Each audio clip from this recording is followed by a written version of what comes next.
you were a 32X owner, you were always starving for good, original games. Due to the system's poor reception and the looming shadow of the next generation of consoles, most developers didn't pay much attention to Sega's ill-fated add-on. As a result, the 32X library is full of slightly upgraded 16-bit ports, with very few high-quality original titles for the system to hang its hat on. One of the lone bright spots was a colourful platformer named Tempo. As the name implies, Tempo is all about music.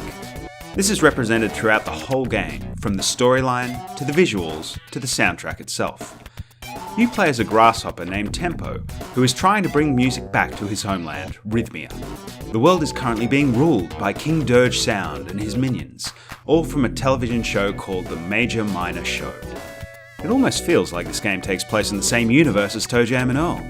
If this were a cartoon, I'd be watching it in a heartbeat.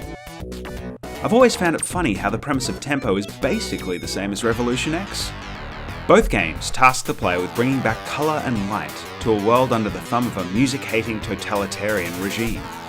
Sure, the aesthetic couldn't be more different, but the narrative foundations are strikingly similar. Remember, music is the weapon. The second you start playing Tempo, it's obvious how much effort has gone into the presentation and style of the game. There is an abstract quality to the game's visuals that echoes other classic Mega Drive platformers like Dynamite Headdy. This is evident from the cartoonish characters to the backgrounds that are highly stylized with heavy use of shapes and patterns.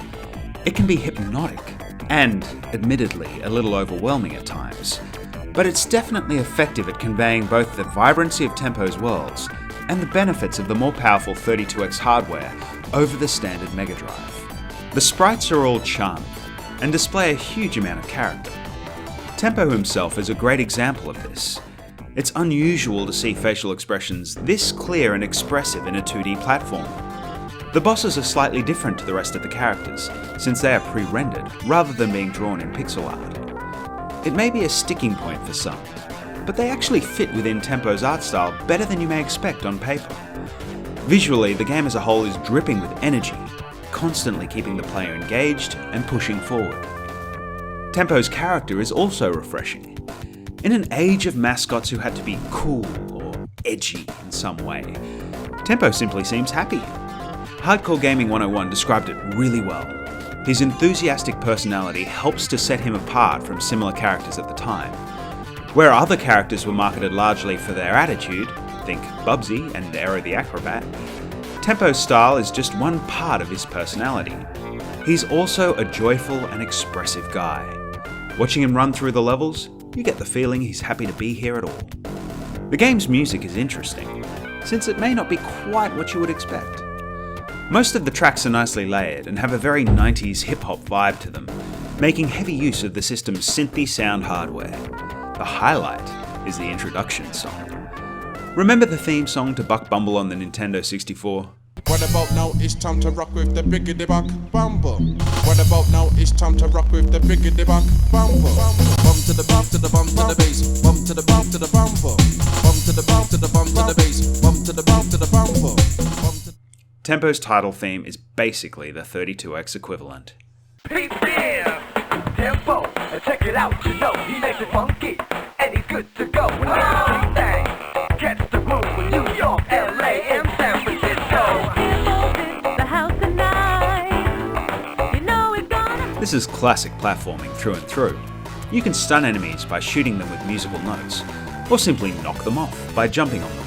Tempo also has a limited gliding ability, allowing him to slow his descent after jumping. This is handy for clearing large gaps, but I found myself using it more to give myself greater precision in taking out the King's minions. The controls are simple, but snappy. There is nothing revolutionary here, but there also isn't much to complain about either. The only real issue with the gameplay is that it doesn't quite match the tone portrayed by the rest of the game. With the colourful graphics and energetic soundtrack, you'd probably expect a fast-paced platformer that was focused on driving the player towards the game's conclusion. Instead, Tempo is a deceptively difficult, slow-paced game that asks the player to explore its levels and navigate through increasingly difficult sections of platforming. It's not a poor choice for a platformer in general, but it seems at odds with the pop music motif that saturates the rest of the game. If you can deal with this odd gameplay choice, then there's a lot to like about Tempo.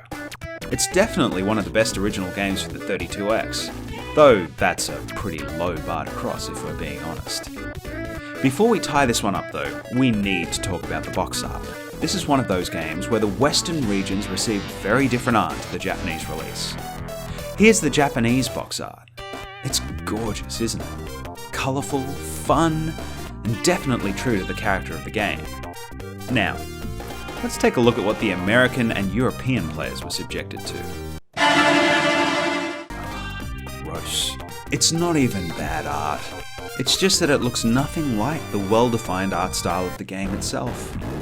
It's as if the artist heard someone playing the game in the next room and had to make do with that as inspiration.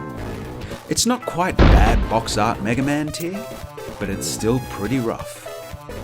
This might be one of those games where a custom box is not such a bad idea.